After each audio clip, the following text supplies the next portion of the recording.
In today's video, I'm going to teach you how to assign a Google domain to a Wix website. We'll go through the process from your Wix site dashboard all the way to connecting your custom domain, so you can make your website look more professional and easier for visitors to find. If you already have your site set up in Wix and you're ready to use your own domain name instead of a default Wix address, this process is fairly simple and only takes a few minutes. To begin, open your Wix site dashboard.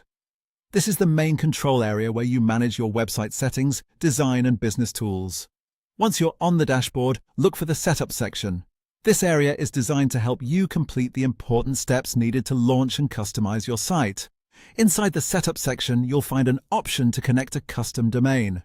This is the feature you'll use to link your Google domain to your Wix website.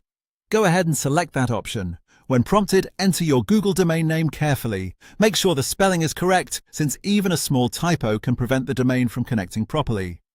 After entering the domain, continue to the next screen. Wix will then show you the option to get it connected. At this stage, follow the on-screen prompts to move forward. The platform may guide you through the domain connection flow and show what needs to be confirmed before the setup is completed.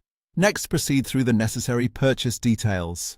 This typically includes choosing the registration or connection period, depending on what Wix presents in your account.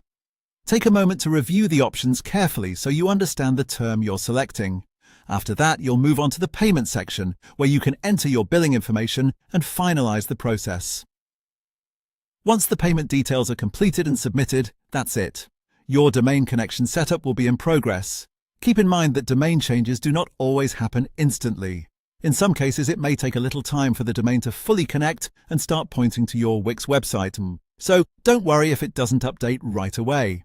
A good final tip is to double-check your domain in the dashboard afterward to make sure everything shows as connected correctly. If needed, Wix usually provides status updates inside the domain settings. That's how to assign a Google domain to a Wix website.